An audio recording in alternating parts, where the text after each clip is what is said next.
90കളിലെ സിനിമകളിൽ വില്ലൻ വേഷങ്ങളിലൂടെ ഏറെ ശ്രദ്ധ നേടിയ താരമാണ് അജിത് കൊല്ലം. മലയാളം, തമിഴ് എന്നീ ഭാഷകളിലായി ഏകദേശം 500ഓളം സിനിമകളിൽ അഭിനയിച്ച താരം ഒരു സിനിമയും സംവിധാനം ചെയ്തു. ഇപ്പോഴിതാ ഈ നോമ്പുകാലത്ത് മലയാളത്തിന്റെ മെഗാസ്റ്റാർ മമ്മൂട്ടിയെക്കുറിച്ച് ഹൃദയത്തിൽ തട്ടുന്ന കുറിപ്പുമായി വന്നിരിക്കുകയാണ് അജിത് കൊല്ലം.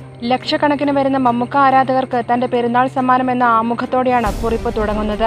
1984-ലാണ് ഞാൻ മമ്മൂക്കയോടൊപ്പം ആദ്യമായി അഭിനയിക്കുന്നത്. ചിത്രം ഈ ലോകം, ഇവിടെ കുറെ മനുഷ്യർ. 50ഓളം ചിത്രങ്ങളിൽ ഒരുമിച്ച് അഭിനയിക്കാൻ എനിക്ക് ഭാഗ്യം കിട്ടി. എന്റെ 35 വർഷത്തെ അഭിനയ ജീവിതത്തിലെ നിരവധി അനർഘ നിമിഷങ്ങൾ.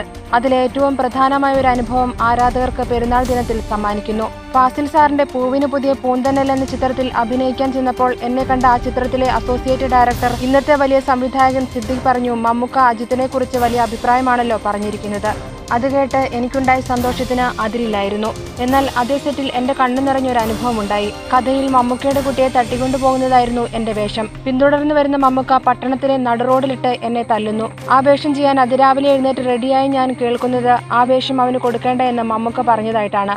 ഇത് കേട്ടപ്പോൾ എനിക്ക് വലിയ വിഷമം തോന്നി. കണ്ണുകൾ നിറഞ്ഞു. ഈ വിവരം പറഞ്ഞത് മണിയൻപിള്ള രാജുവാണ്. രാത്രി ഏതാണ്ട് 12 മണി സമയം. 5 ചിത്രങ്ങളിൽ ഒരേ സമയം നായകനായി അഭിനയിച്ചുകൊണ്ടിരിക്കുന്ന മമ്മൂക്ക കൊച്ചിൻ ഹനീഫയോടൊപ്പം യാത്ര ചെയ്ത് ഏതാണ്ട് 15 കിലോമീറ്റർ കഴിഞ്ഞപ്പോൾ ഹനീഫയ്ക്ക് എന്റെ വിഷയം മമ്മൂക്കയെ അറിയിച്ചു. അത് കേട്ടതും പെട്ടെന്ന് മമ്മൂക്ക വണ്ടി തിരിച്ച് ഉദയ സ്റ്റുഡിയോയിലേക്ക് വിട്ടു. അർദ്ധമയക്കത്തിലായിരുന്ന ഞാൻ മമ്മൂക്കയുടെ ഗർജിക്കുന്ന ശബ്ദമാണ് എന്റെ റൂമിന് പുറത്ത് കേട്ടത്. കതക് തുറന്നതും മമ്മൂക്കയെ കണ്ട് ഞാൻ ഞെട്ടി. മമ്മൂക്ക എന്നോട് പറഞ്ഞു, ഞാൻ നിന്റെ നന്മയ്ക്ക് വേണ്ടിയിട്ടാണ് ആ വേഷം നീ ചെയ്യേണ്ട എന്ന് പറഞ്ഞത്. നിനക്ക് അഭിനയിക്കാൻ അറിയാം, അതിന് വേണ്ടതെല്ലാം ഉണ്ട്. ഈ തല്ലുകൊള്ളുന്ന വേഷം നീ ചെയ്താൽ ജീവിതകാലം മുഴുവൻ സിനിമയിൽ തല്ലുകൊള്ളേണ്ടി വരും. അതുകൊണ്ടാണ് ഞാൻ അങ്ങനെ പറഞ്ഞത്. ഓർക്കുമ്പോൾ എത്ര സത്യമായിരുന്നു മമ്മൂക്ക പറഞ്ഞത്. അതിൽ നിന്നും ഇതുവരെയും എനിക്ക് മോചനം കിട്ടിയിട്ടില്ല. മലയാളത്തിലെ വലിയ സംവിധായകൻ ജോഷി സാറിനെ സ്വന്തം കാറിൽ കൊണ്ടുപോയാണ് മമ്മൂക്ക എനിക്ക് പരിചയപ്പെടുത്തി തന്നത്.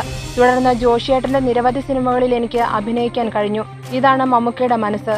അടുത്തറിയുന്നവർക്ക് മാത്രമേ അതിന്റെ വില അറിയൂ. കഴിവുള്ള കലാകാരന്മാരെ അംഗീകരിക്കാനുള്ള മനസ്സ്. അങ്ങനെയുള്ളവരെ പലരെയും മമ്മൂക്ക സിനിമയിലേക്ക് ഉയർത്തിക്കൊണ്ടുവന്നിട്ടുണ്ട്. ഈ സത്യം തുറന്നു പറയാൻ മടിക്കുന്നവരാണ് പലരും. സംവിധായകൻ, ക്യാമറമാൻ തുടങ്ങി ആ നിര അങ്ങനെ നീണ്ടുകിടക്കുന്നു. വെളിപ്പെടുത്താൻ ഇഷ്ടപ്പെടാത്ത ഒരുപാട് സൽക്കർമ്മങ്ങൾ ചെയ്യുന്ന ഒരു വലിയ മനുഷ്യൻ കൂടിയാണ് മമ്മൂക്ക. എത്ര എഴുതിയാലും തീരില്ല ആ വലിയ നടനെ കുറിച്ച്.